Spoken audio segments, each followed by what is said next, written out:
semuanya, kembali lagi dengan saya Hana Maulidiana. Saya dari jurusan Biologi, Fakultas Matematika dan Ilmu Pengetahuan Alam, Universitas Sriwijaya. Baiklah, di sini saya akan menjelaskan dari review jurnal dari metabolisme tumbuhan, yaitu Profiling Metabolites and Biological Activities of Sugarcane Saccharum officinarum Linn, Juice and its product molasses via a multiplex metabolomics approach. Di sini ada anggota kelompok saya, yaitu ada 3 orang. Masuk saja langsung ke materi pertama, yaitu ada pendahuluan, di mana tebu atau Saccharum officinarum, di mana komoditas penting untuk gula dan produk sampingnya berupa molase, gula merah, dan jaggery. Yang kedua yaitu nila dan molasenya itu kaya fitokimia. Kandungan yang terdapat yaitu ada fenolik, flavonoid, sterol, terpenoid, asam organik, dan asam amino. Yang terakhir yaitu ada manfaat biologisnya berupa analgesik, antiinflamasi, antihiperglikemik, antihiperkolesterolemik, dan antitrombotik. Selanjutnya ada rumusan masalah dari jurnal ini, yaitu ada komposisi metabolit pada tebu Saccharum officinarum dan produk sampingnya atau molase belum dipetakan secara komprehensif. Yang kedua yaitu penelitian sebelumnya hanya menargetkan kelas metabolit tertentu sehingga informasi masih terbatas. Yang ketiga yaitu belum diketahui secara detail perbedaan kandungan metabolit primer dan sekundernya antara sari tebu dan molase. Nah, tujuan penelitian jurnal ini yang pertama yaitu menyediakan profil metabolit komprehensif dari sari tebu dan molase menggunakan pendekatan metabolomik berbasis NMR, GC-MS, dan UPLC-MS. Yang kedua yaitu membandingkan kandungan total fenolik atau TPC dan flavonoid TFC pada sari tebu dan molase. Yang ketiga yaitu mengevaluasi aktivitas biologis atau antioksidan melalui uji DPPH, TEAC, FRAP, serta penghambatan enzim alfa amilase dan alfa glukosidase in vitro. Selanjutnya ada metode penelitian yang digunakan dalam jurnal ini yaitu sampel berupa jus tebu segar dan molase atau dill freeze dry 3 ulangan. Yang kedua ada analisis metabolit yang digunakan yaitu yang pertama NMR berupa identifikasi metabolit utamanya, terdapat gula, asam amino, asam organik. Yang kedua itu ada GC-MS yang dimana terdeteksi metabolit primer atau monodisakarida dan asam amino, asam organik sebagai kandungannya. Yang ketiga yaitu UPLC-MS, terdapat metabolit sekunder seperti flavonoid, asam fenolik, sterol, asam lemak.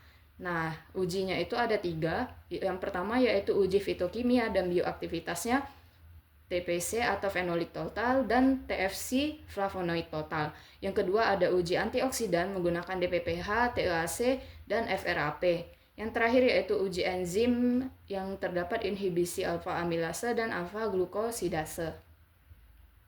Nah, hasil penelitian dari jurnal ini yaitu terdapat metabolit yang teridentifikasi 42, salah satunya yaitu flavonoid, asam lemak, dan sterol. Yang kedua, kandungan fenolik dan flavonoidnya molase itu lebih tinggi dibandingkan dengan jus tebu. Yang ketiga, aktivitas antioksidannya molase itu lebih besar daripada jus tebu, di mana FRAP ABTS-nya itu lebih tinggi. Yang terakhir yaitu aktivitas antihiperglikemik, yang di mana molase lebih kuat menghambat alfa glukosidase. Adapun pembahasan dari jurnal ini yang pertama yaitu molase ini terbukti mengandung lebih banyak metabolit aktif, terutama senyawa fenolik dan flavonoid dibanding jus tebu. Senyawa seperti gentisic acid, apigenin, dan luteolin ditemukan lebih melimpah dalam molase. Nah, kandungan total fenolik dan flavonoidnya ini lebih tinggi, yang berkontribusi dalam aktivitas antioksidan yang lebih kuat, terutama terlihat dari hasil uji ABTS dan FRAP. Nah, selain itu, molase itu juga lebih efektif dalam menghambat enzim alfa glukosidase yang berperan dalam pemecahan gula, sehingga memiliki potensi sebagai agen antihiperglikemik. Adapun kelebihan dari jurnal ini, yang pertama, metodenya lengkap, di mana memakai beberapa teknik seperti NMR, GC-MS, UPLC-MS, sehingga data metabolit lebih luas.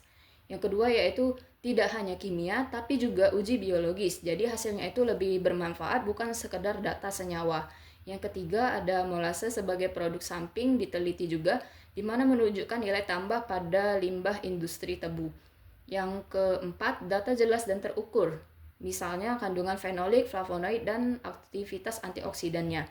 Yang terakhir yaitu bermanfaat untuk pangan dan kesehatan, di mana hasilnya bisa jadi dasar untuk produk fungsional. Nah, ada kelebihan dan ada kekurangannya berupa yang pertama yaitu baru diuji di laboratorium, yang dimana belum ada uji pada hewan atau manusia. Yang kedua, belum tahu penyerapan dalam tubuhnya. Apakah senyawa ini aktif bisa benar-benar dimanfaatkan tubuh masih belum jelas.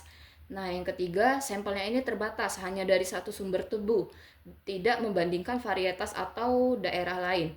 Yang keempat, ada uji enzim masih sedikit, di mana hanya alfa amilase dan alfa glukosidase untuk sebagai antidiabetik, dan enzim lainnya itu belum diteliti. Yang terakhir yaitu metode NMR-nya itu kurang sensitif, di mana beberapa senyawa jumlah kecil bisa tidak terdeteksi. Baiklah, yang terakhir yaitu kesimpulan, di mana molasenya ini lebih unggul dalam kandungan fenolik, flavonoid, aktivitas antioksidan, dan potensi antihiperglikemik dibanding nira. Produk samping tebu berpotensi sebagai pangan fungsional dan sumber senyawa bioaktif.